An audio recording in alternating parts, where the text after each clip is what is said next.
Hey, what's up, YouTube? New sandblasting gun. How you doing, Jaden? Having a good morning? I like how you can get around. Yeah, say hi to YouTube.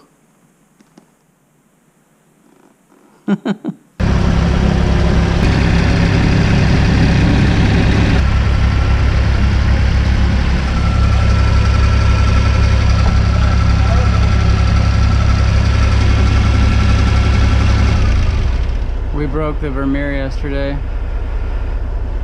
I don't have video of that, but I guess today we'll learn a little bit about the old ways. Can Grandpa Haneke fix it? I think I can. Grandpa Haneke can fix anything. He will fix it. Do you think he'll fix it? 15 minutes. Do a different style of video. We're gonna start another series, kind of like a podcast style thing. It'll be easier to edit, and I can get content up that's kind of interesting for the subject matter, whether it's safety meeting stuff or just kind of, you know, podcast style. So this will be the first one, and there'll be a job going in the background from earlier this week, another crane job. So the lady we're working for is one of these elderly ladies who's terrified of fire. Are you pairing? Yeah. Are you gonna hit it? Did you? No? Okay. She's just like, she just wants more defensible space around the house. Not everything she wants to do is reasonable, but sometimes elderly people, they can't sleep at night unless they get it their way.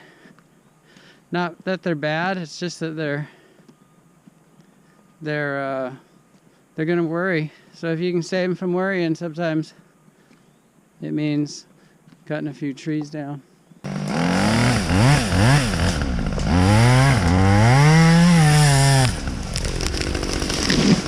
not bored with crane work. I'm not bored with tree work, but video, done a lot of video, and need to do something different. So I think we're gonna do some podcast style stuff where we just sit around and talk, and maybe that'll be beneficial to listen to or entertaining or somewhat. So watch for that. This will be the first episode of that, and it's based off a comment, a question. Hey Adam, read that. Looks fun. How nice is it having a crane, huh? In and out. On to the next one. Good job again, fellas. Side note, hey August, can you do a short Q&A with your crew about what areas of tree work you all like or dislike and the reasons? I love climbing, but something about dropping big timber turns me into a little kid, giddy and happy as could be. Hard to say though. I enjoy simply making sawdust. I don't enjoy simply making sawdust, but definitely fallen trees is the thing that I like the best. I think it has been ever since I first started doing logging. That's what they were doing, the guys I looked up to, and then I got to do it, and then, you know, it's one piece, boom. That's maybe why I like the crane, because it's a big piece, boom. Pun intended on boom. Yeah, it's like you're making big moves without expending a lot of energy. You know, whereas climbing up there, you'd be just sweating. Climbing, I always liked going from one place to the next on a big swing. That was my favorite part about climbing, is either rappelling or 1, 2, 3 in a row, same spot, eh? Or swinging somewhere, or if I got to take a big top and I got to whip around a little bit.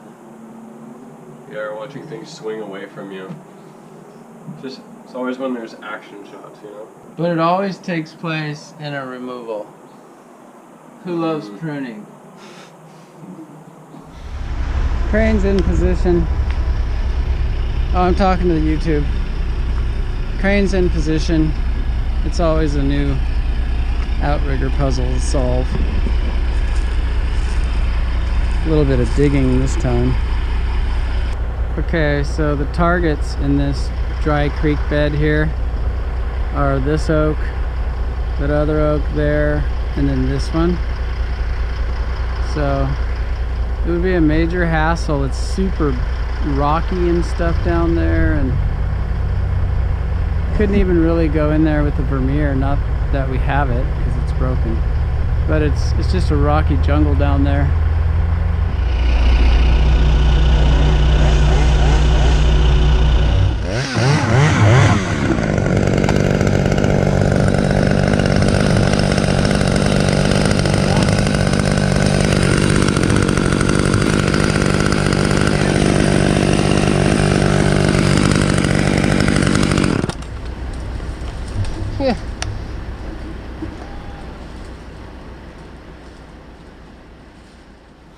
I know Sam Finko likes pruning. Yeah, there's people who love it, Prune and any yeah. day. He says that his favorite thing is end weight reduction. Yeah. Well, he's enjoying getting there, and But, yeah, he's young and strong. Yeah. I think he likes all the rope tricks and stuff like that, you know. Yeah, well, I put my time in. That was an awesome pick, YouTube. We had 3,400 pounds capacity, and I'd say that's 2,000 pounds. The whole top, probably 2,000 pounds at the most. But it looked kind of big and bushy, and the dirt here is a little funky. It's kind of like fill dirt. There's a lot of pea gravel in it. So anyway, long ways for the crane to reach right now. There's times where I've looked back at a tree and been proud. For sure. I definitely know how to go where I need to go and do what needs to be done. But for me, I mean, I think a lot of people, cutting trees down is where you really get to practice all your action rigging. Pruning, anybody can prune a tree. Anybody can learn how to prune a tree. And then all you are is you're basically going to the rock wall gym and you're saying, I'm a climber because I climbed up there. But when you add a big chainsaw and some understanding of how not to die when big things swing around and how to make the right cuts, Yeah. that's a little more dynamic than I crawled around in a tree and beautified it. Not that there's anything wrong with that. Yeah, and being able to crawl out to the end of every branch will make every other place in the tree easier. So, yeah. Yeah, because I think it goes To be kind of a- both ways. I think I'm on some things, like a really long sprawling oak without a lot of branches to hold on to on the way out on a spurless prune. For me, anyways, I feel like can be pretty hard. Whereas when it's a removal, you got your spikes on. You know, you can be a little bit more on the side of the branch, and Yeah, and you rarely need to go that far out. yeah, and you really branch. need to go that far because you go out and you You just gotta balance it. You don't have to. Thanks for bringing me lunch. You bring me lunch? Thank you. yeah, or make it, just tie it out just far enough to where it brings enough lift to where it doesn't sweep the roof too hard. Too hard is the key, because it's always sweeping the roof. Sweeping the roof is fine. If it's not sweeping the roof, you could have taken a bigger piece. Yeah. Yeah. Yeah. I used to edit roof sweepers out because I was pretty convinced that the police of YouTube, all the armchair experts would be like, you touched the roof, and I'd be like, they don't know, so I'll just Yeah. keep them safe by not showing them. Yeah, they don't understand that you can actually charge at the end of the job for cleaning all the leaves off. Uh-huh. So it's just a bonus in the end. Still though, I mean, with pruning, you can be really, really good at pruning, and it's harder to get paid well for it as a contractor because the humans out there, for some reason, immediately think that because you're just pruning, you're a landscaper now, and what, just to prune it? And you have to go on this big convince.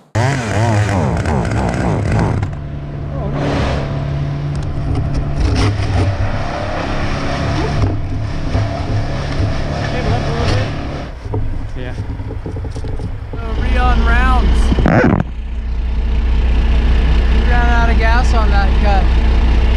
The cut was almost done, and then he just pulled out the handsaw and finished it. You hear that? You hear that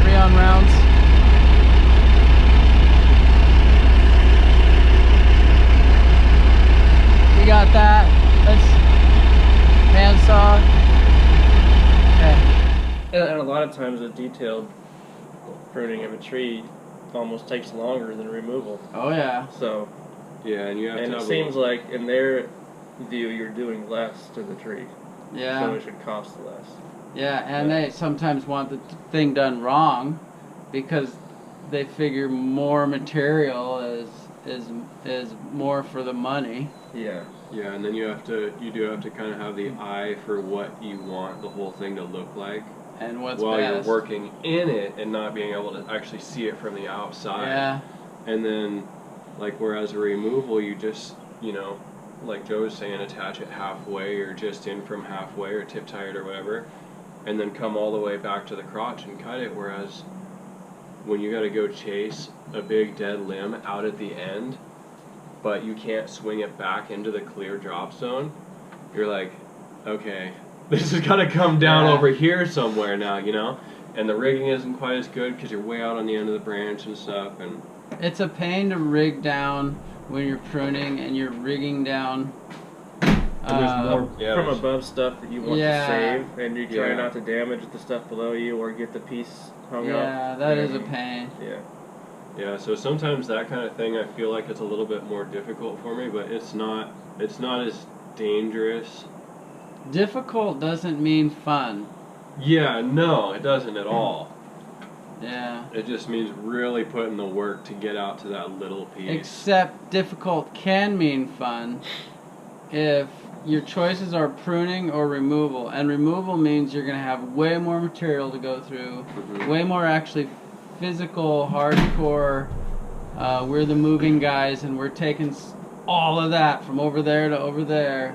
More work, but still more fun because you get to practice your movement skills. Yeah, and there's enough weight in the branch to get the kind of hinge that you want, so there's a little more experimental value behind it, kind of, whereas just, I gotta thin this branch going out, and then I'll redirect and then go down and do the same thing back in. And I worked with a guy for years that always liked pruning better than removals. And you know what they say about SRT? If you hate SRT, you probably suck at it. This guy sucked at removals. He could climb somewhere and cut somewhere with a handsaw or something. He was not the man to be trusted over. Do we all know this guy? Maybe. Yeah, I think there's a lot of people like that, especially when they're newer. They're not comfortable on spurs. They're always asking me in the comment section, how do you get your rope up a tree? And the reason they ask is because they gotta be in that. The rope needs to be holding them all comfortably in this warm hug around their butt so that they're not just on spurs leaning back. They have to be feel secure the whole time. You don't really get comfortable removing big trees until you slog through a bunch of it and experience some discomfort. Get used to it. And then discomfort is comfort. And then it gets to a place where you're not even fighting it. You're just, that's where you are. That's where you live. Yeah, and there's no replacement for maxing out your drop zone. Mm-hmm. There's no replacement. You got a big trampoline over here, you got the Japanese maple, and then you've got something back down towards the base.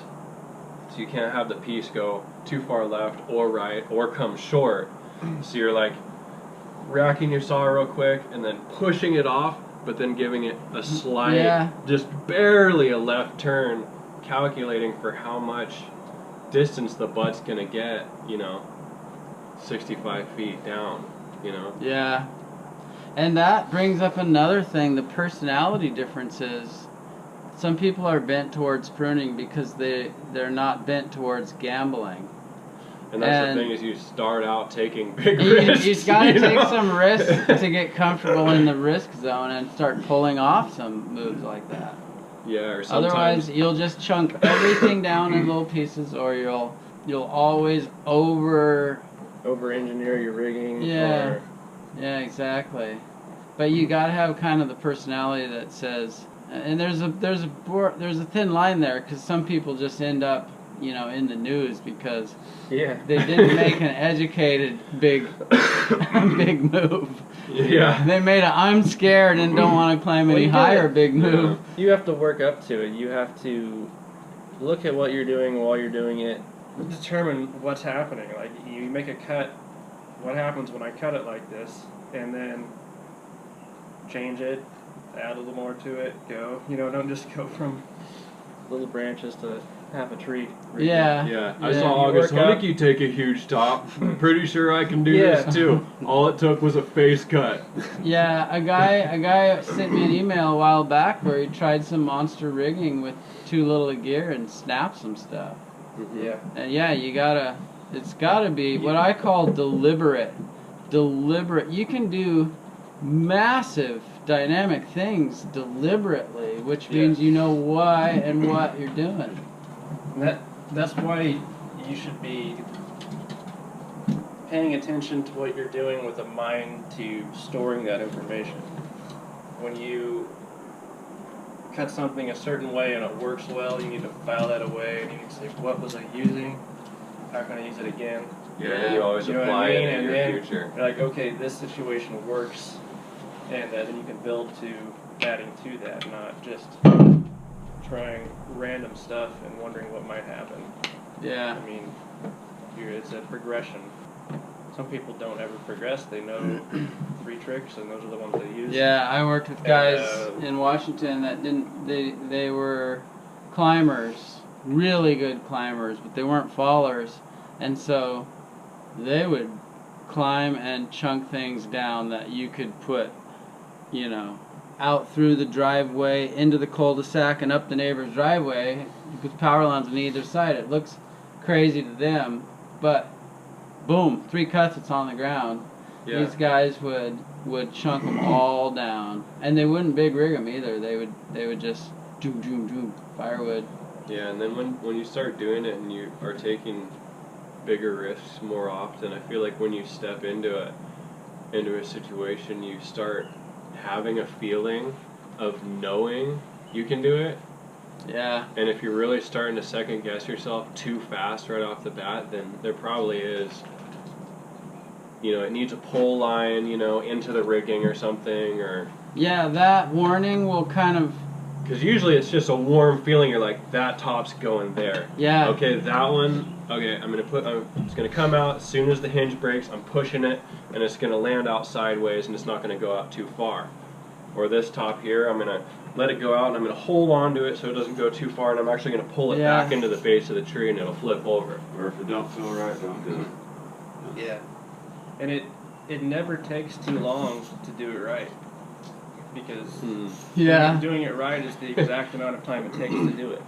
Yeah. I mean, you can get away with stuff once in a while, but really, I mean, you should be looking at a job, if you're looking at the price of a job, doing it right should be factored into that. Like, don't think you can get away with something because it won't always happen. Yeah, and even if it's not factored in, you can make it more expensive.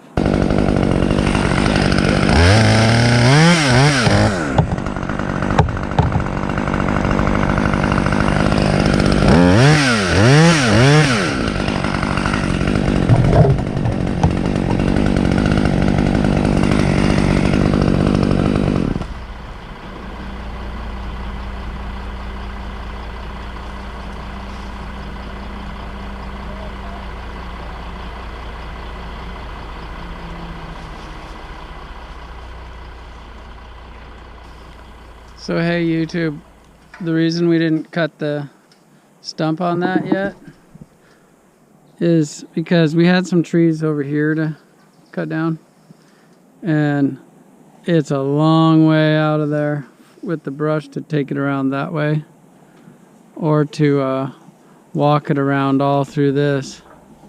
So we left that stump so that we could put a block in it and then winch this stuff over to the spar pole, so to speak, and then pick the brush loads up with the crane. And if you're in a spot where you have to make a stupid decision to make the job work, then that's a lesson that you need to change something beforehand. Yeah. Like you're going to learn that you can't do that job for that amount of money. You have to add to it, or you have to have more people there, or whatever. Or it's not even worth doing. Yeah. And stay positive, because you can look at that as, if you're losing a little money on the job, you can look at it as paying for education. Yeah. Mm-hmm. So that's kind of a warped, twisted way of staying happy, but that's how you get comfortable in the discomfort. Mm-hmm. So we haven't heard from Adam. Adam gets the final word. Adam gets the last word, yeah. I guess my favorite job is the ones where all the equipment comes into play and is utilized. Teamwork. Teamwork, yeah, working together and using equipment.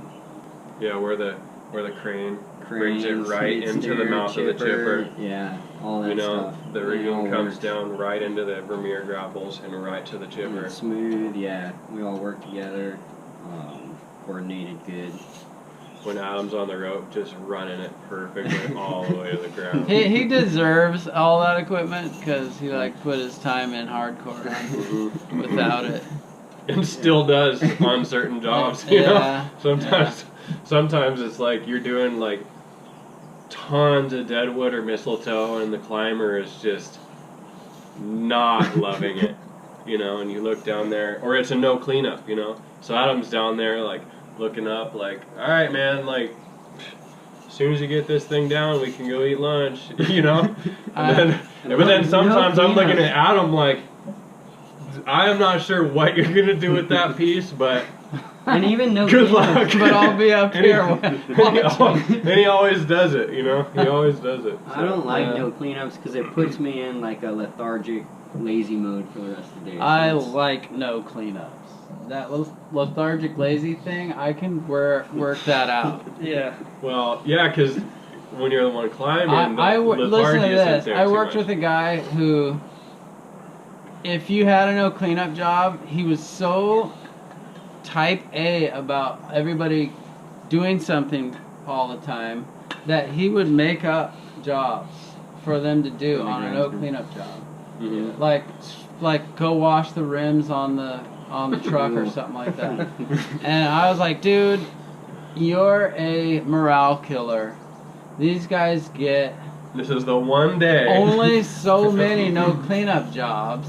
Let them have the piece of cheese at the is end nice. of that maze once in a Yeah. while. Yeah. Well, that's that how I is think nice. about it too. Is like I picture the day prior what Adam was doing on the ground. Yeah. You know, what I'm like, all right, do what I don't even care as long as Yeah. you're there when I need you. You know. It's gotta average out. It does. Yeah, everybody comes into play when you need them, and it works.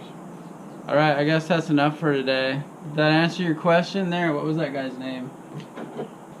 Steve Reynolds. Steve Reynolds. Did that answer your question? All right, nice talking to you. See you again. Did you have to put fluid in it again to find the leak? No, Chris suggested that, but I thought, oh no, I'd have to put the battery in and all that stuff. You made that custom, huh? Well, for adjusting the primary clutch on one of the old Harleys I had. Oh. It happens to be the same size. And I could reach in here and get on those with this wrench. Like that. A combination up in there. Oh yeah. And get them off. Now here's the deal. That little keyhole that's underneath there, we put the bolt where the bolt's in. We could see it dripping out of that thing, so I figured it was coming from up ahead. But here's the deal. The end of that bolt on the right-hand side of the main frame there compromised this hose. It went through right there. So a bolt from inside the machine did Yeah, from this external frame went up there. Then this one has been getting rubbed on. that? So do you think dirt or a stick or something pushed the hose into the bolt? Well, this has been pushed into some kind of way. So is it here. There's two places. This was the upper one here, or actually the front. Well, it's the front one that goes up in the pump here. It goes on one side back here. This is going to be a real joy to try and put these back in here, around there, and then all the way back. I don't know how they do that, but you've got ropes and stuff we could probably thread up through there, tie on, and pull them out with the crane or something to get them through the frame on this. I'm sure it'll be easy for you. Oh, right, yeah. Anyway, well, I am really thankful I had that 7/8 wrench that I modified for getting in the primary case on one of the old Harleys I had. It was just, see, so I'm... Right off the mic-on truck. Get it? Snap-on, mic-on? I know, but I'd rather work making wooden bows than I would fooling with this iron. All right. Well, maybe we'll get to use this again.